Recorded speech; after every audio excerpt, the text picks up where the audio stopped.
So let's get started. In there, I've got a whole bulb of garlic, I've got one medium onion, and I've got half of sweet red pepper. And I'm just going to blend that in, and it's going to be making our beautiful sauce. So I'm just going to be adding about 6 tablespoons of extra virgin olive oil, and the mixture that I've just done before, I will be adding that into the pot, and I'm going to be sauteing that till it's nice and caramelized and a bit brown. So this is just going to allow it to just tenderize, as I said, and get it nice and brown.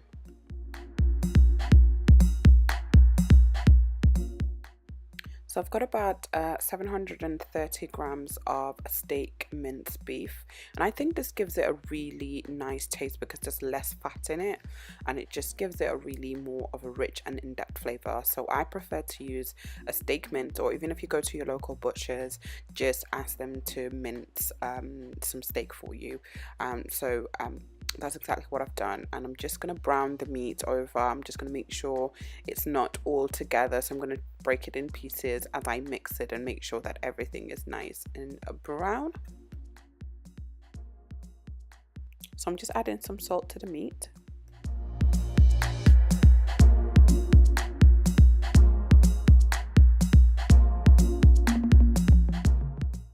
So here I'm just adding some coarse black pepper. I do like it a tad bit spicy, not too overpowering, but black pepper does obviously go really nice with beef. And here I'm just adding some tinned tomatoes. So I'd be adding probably in total 2 tinned tomatoes, just because I like it really rich. I like a tomatoey mince. I don't really like it dry. So I'll be adding later on, as you can see here, a bit more tomato, just so that it's nice and rich and the flavors. Oh gosh, this lasagna was off the hook, trust me. So here I'm just adding some tomato paste. So I'm adding probably about 3 tablespoons of tomato paste, or should I say puree, and I'm just going to get that mixed in together, make sure it's nice and well mixed in. So here I'm going to be adding some basil, and this really just hits it off for me. So I'm adding probably 1.5 teaspoons of basil. I did forget to add my bay leaf, but nevertheless, if you do have bay leaf, you can add it. And here I'm just adding a 1/2 teaspoon of parsley. So I'm adding here 2 maggi cubes, and this is going to just make it even more richer and more in-depth. If you do have any beef stock, or beef stock cubes, you can always add that, but I just prefer to use 2 maggi cubes to kind of just get it all binded together with this beautiful steak mince. I always mix as I go, just so that I can get all the ingredients together, and then obviously taste as you go. Always taste as you go, just so that you know exactly what you want your food to taste like. If it needs anything extra, you can add it. So I would have let it simmer for about 15 minutes before adding the rest of the ingredients, which I'm going to be adding is a Lea & Perry Worcestershire sauce. So I'm probably going to be adding maybe 1.5 teaspoons, and I'm just going to get that together. It's so nice in mince. It just, oh my god, it just brings it all together.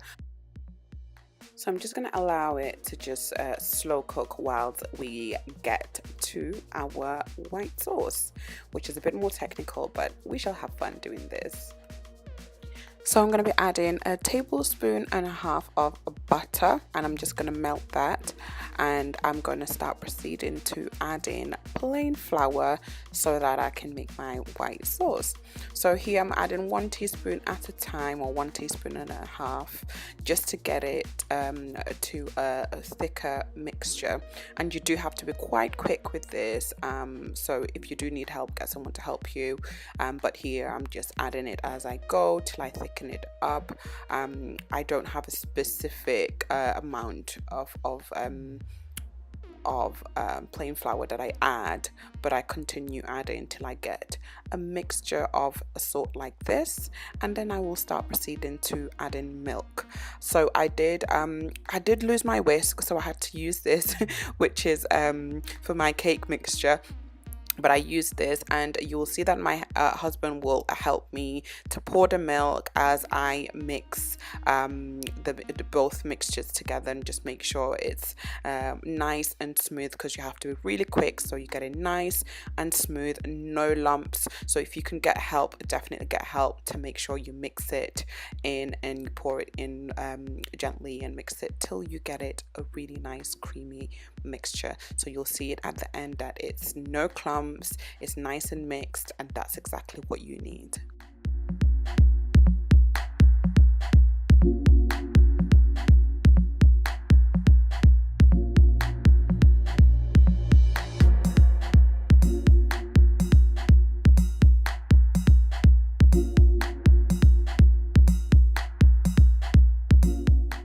So just continue mixing till you get it to a really nice consistency. As I said, no lumps, and it shouldn't be too thick or too watery, so it should still stick. So here I'm adding a little bit of garlic powder. You can add some mixed herbs if you want as well, or black pepper, but I just chose to add garlic, and I'm just whisking it real good. Get right in there, and our sauce is ready. Okay, so my mince has been cooking, slow cooking actually, for about 25 minutes to 30 minutes whilst I was making my sauce. So here I'm actually adding some baby spinach, and I probably have 2 handfuls of a baby spinach that I'm adding in there. I really like baby spinach in my lasagna or my mince sauce. I think it just gives it a really nice colorful look as well. It's not that dull, you know, you got a bit of that green like power. Here I am, but plus it tastes real delicious. So I'm gonna let that cook, not for long, probably about just for 5 minutes, because it's gonna bake in the oven. So that's all it needs. I'm just gonna be adding a little bit of chili flakes as well, probably like just a tiny sprinkle, because I already added black pepper and I don't want anything overpowering. So I'm adding salt again, just because I always taste my food. You always hear me say, you know, stir it, taste it. So I realized I needed to add more salt, and that's exactly what I've done. And you know what? Our mint sauce is actually ready, and we're gonna now start to form in our beautiful lasagna. Look how pretty that is. Just makes me want to just dive in right now, you know, forget about baking. I'm just joking.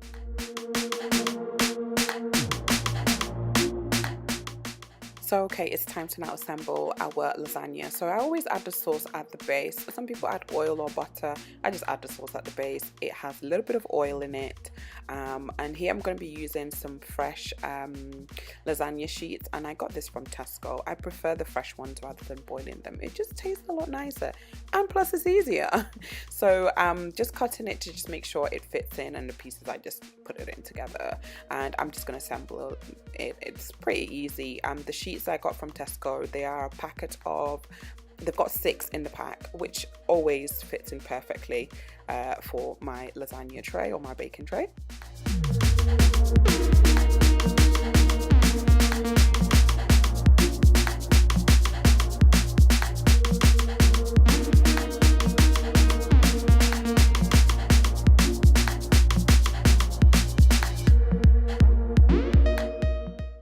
So after adding all the layers, we're now at the final layer, and we're going to be adding all the rest of the white sauce that we made. I'm adding some cheese. I've got grated cheddar cheese here that I'm adding. I'm just adding till I say it's enough. It's up to you. Some people really like it cheesy, some people don't. I just carry on going till my hands tell me okay, enough. Here I'm adding some mozzarella cheese.